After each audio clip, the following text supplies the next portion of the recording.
Tahukah kalian bahwa kebun binatang sudah ada sejak ribuan tahun yang lalu, bahkan jauh sebelum istilah kebun binatang itu dikenal? Ternyata, ide awal kebun binatang itu berawal dari dibuatnya kandang-kandang hewan liar yang dikenal sebagai menagerie.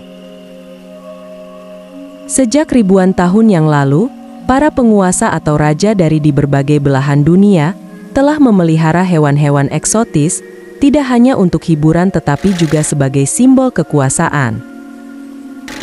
Pada abad kedua sebelum Masehi, Maharani Tangki dari Cina membangun sebuah rumah untuk rusa peliharaannya.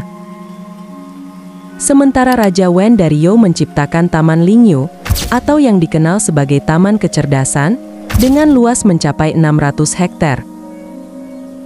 Sedangkan di Babilonia, Raja Nebukadnezar juga dikenal memiliki koleksi hewan yang luar biasa hebatnya, sebagaimana Raja Solomon, dan Raja Semirami, dan Asyurbanipal dari Assyria.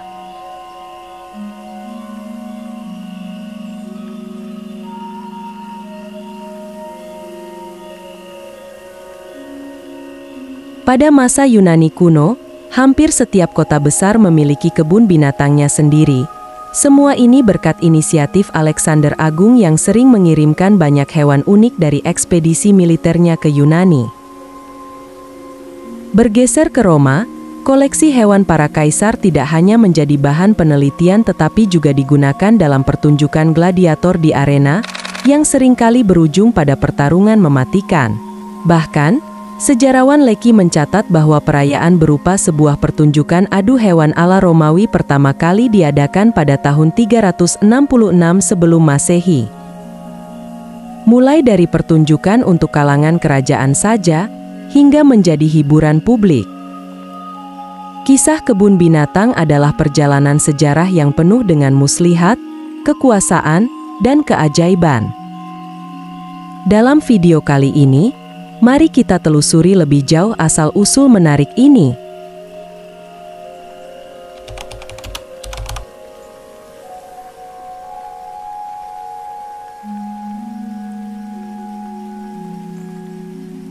Ada satu kisah yang datang dari Tiongkok pada abad kedua sebelum Masehi, yaitu pada masa dinasti Han, ketika Maharani Tangki menciptakan sebuah tempat khusus yang dirancang untuk merawat rusa-rusa peliharaannya. Rusa ini bukan sekadar hewan biasa. Bagi Maharani Tangki, rusa memiliki nilai simbolis yang mendalam, melambangkan kelimpahan, keberuntungan, dan keharmonisan dengan alam.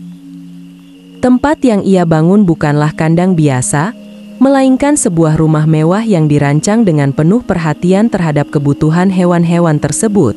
Rusa-rusa itu dibiarkan berkeliaran di taman yang dipenuhi dengan tanaman hijau, kolam kecil, dan berbagai elemen yang meniru habitat alami mereka. Tindakan ini menunjukkan betapa pentingnya hewan-hewan eksotis dalam budaya pada masa itu, tidak hanya sebagai pelengkap istana tetapi juga sebagai cerminan dari kemakmuran kerajaan. Tidak lama kemudian, berdirinya Taman Lingyu atau Taman Kecerdasan yang dibangun oleh Raja Wen dari dinasti Zhou.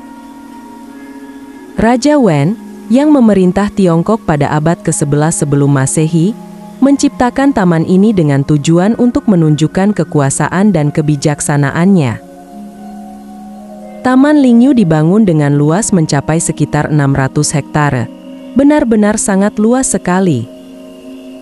Tidak hanya ada berbagai tanaman langka dan indah, ada juga koleksi hewan eksotis dari berbagai penjuru dunia, yang menjadi simbol kejayaan kerajaan Zhou. Hal inilah yang membuat taman ini begitu mengagumkan. Namun, lebih dari sekedar tempat hiburan atau koleksi pribadi, Taman Lingyu juga berfungsi sebagai tempat untuk mempelajari berbagai jenis hewan dan tumbuhan, sebuah konsep yang jauh mendahului kebun binatang modern. Taman ini menunjukkan betapa pentingnya kekayaan alam dan pengetahuan bagi Raja Wen, dan menjadi salah satu cikal bakal lahirnya kebun binatang sebagai tempat pelestarian dan pendidikan.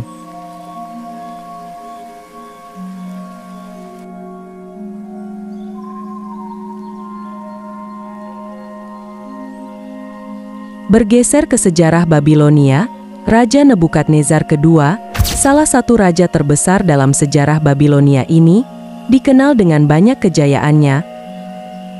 Salah satunya adalah koleksi hewan eksotisnya.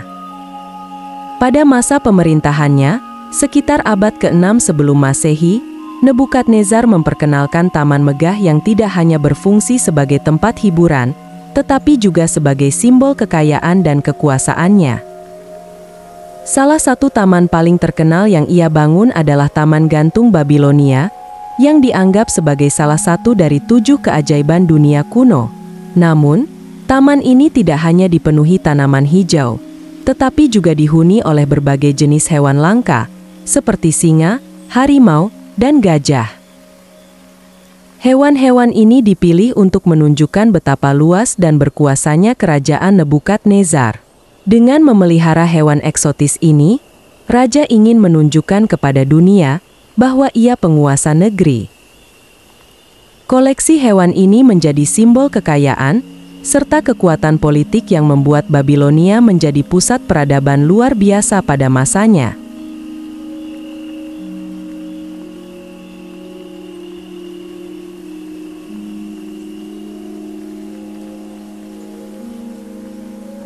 Tradisi memelihara hewan ini tidak berhenti di dunia timur saja. Masuk ke Eropa, pada abad ke-12, Raja Henry ke-1 dari Inggris dikenal memiliki koleksi hewan unik di Istana Woodstock.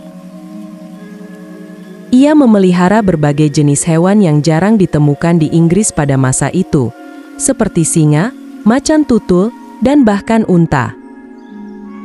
Koleksi hewan ini juga menjadi simbol kekuasaan dan kemewahan bagi raja yang memerintah.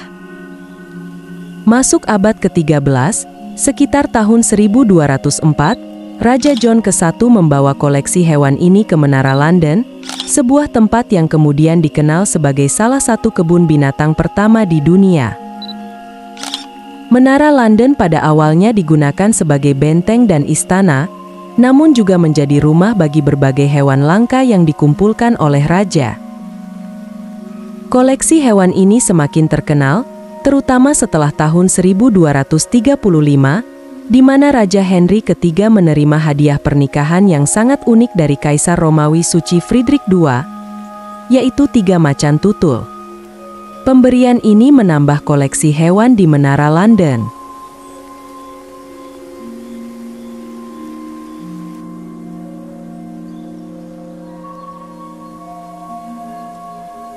Penamaan kebun binatang, seperti yang kita kenal sekarang, telah melalui perjalanan sangat panjang. Yang pada awalnya, kebun binatang berfungsi lebih sebagai menara hewan, di mana hanya membuat para hewan itu sebagai pertunjukan di kalangan kerajaan saja. Namun saat ini sudah berbeda, kebun binatang menjadi tempat perlindungan para hewan untuk menjaga dari kepunahan, serta memberi edukasi bagi para generasi muda untuk lebih mengenal satwa. Evolusi kebun binatang dimulai ketika mengenal konsep terbuka untuk publik. Salah satu pionir yang menerapkan konsep ini adalah kebun binatang Schönbrunn yang berada di Wina, Austria, yang didirikan pada tahun 1762. Ini adalah kebun binatang pertama yang dibuka untuk publik dan menjadi model bagi kebun binatang lainnya di seluruh dunia. Kebun binatang Schönbrunn tidak hanya menampilkan berbagai spesies hewan dari berbagai benua, tetapi juga berperan dalam konservasi dan pendidikan. Pengunjung bisa belajar tentang keanekaragaman, serta upaya untuk melindungi hewan dari kepunahan. Konsep ini tentu berbeda jauh dari konsep kebun binatang zaman dulu, yang hanya fokus pada pameran hewan saja. Dengan berkembangnya kesadaran akan pentingnya konservasi dan pendidikan lingkungan, kebun binatang mulai bertransformasi menjadi pusat pelestarian alam dan edukasi. Saat ini, banyak kebun binatang di seluruh dunia mendirikan kebun binatang bukan hanya sebagai tempat hiburan semata, tetapi juga sebagai pusat penelitian dan program edukasi untuk mengenalkan pengunjung pada pentingnya menjaga alam dan hewan. Mereka terlibat dalam berbagai upaya untuk melindungi spesies, melakukan program reproduksi spesies langka, dan menyebarkan pengetahuan tentang ekosistem. Kebun binatang modern juga semakin fokus pada kesejahteraan hewan, memberikan fasilitas dan perlindungan yang lebih baik untuk hewan-hewan yang ada di bawah asuhannya.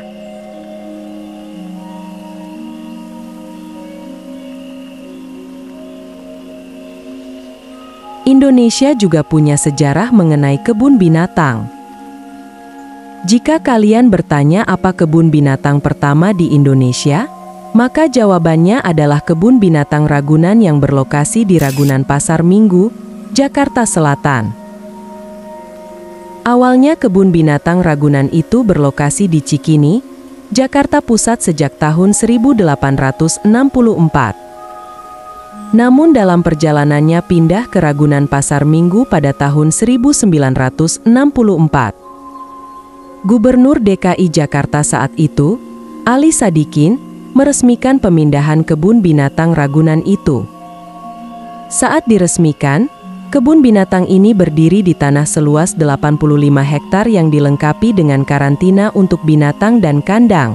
Semua itu demi mendukung kemudahan masyarakat menuju Ragunan. Perusahaan swasta juga memberikan dukungan dengan bersedia menyediakan transportasi berupa angkutan bus dari Jakarta ke Ragunan.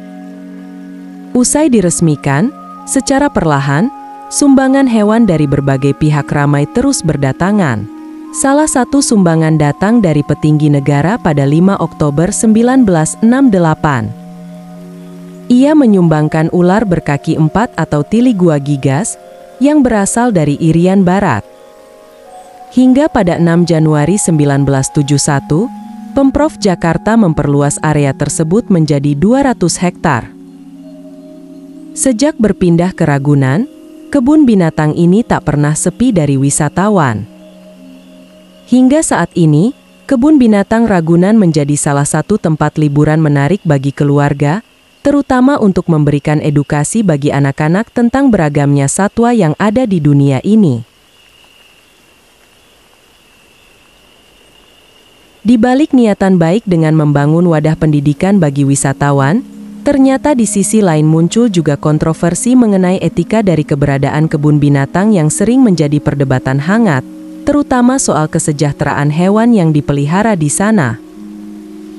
Banyak orang yang merasa, hewan seharusnya hidup di habitat alami mereka, bukan di dalam kandang yang terbatas. Aktivis hewan dan kelompok konservasi sering mengkritik pengelolaan kebun binatang yang hanya mengutamakan hiburan dan keuntungan, tanpa mempertimbangkan kesehatan para hewan. Seiring berkembangnya pemahaman tentang konservasi dan kesejahteraan hewan, beberapa kebun binatang mulai mengubah cara mereka merawat hewan. Beberapa kebun binatang kini menerapkan pendekatan yang lebih ramah, seperti konsep safari dan santuari. Kebun binatang jenis safari memberikan ruang yang lebih luas dan alami, di mana hewan dapat bergerak lebih bebas, mirip dengan habitat aslinya.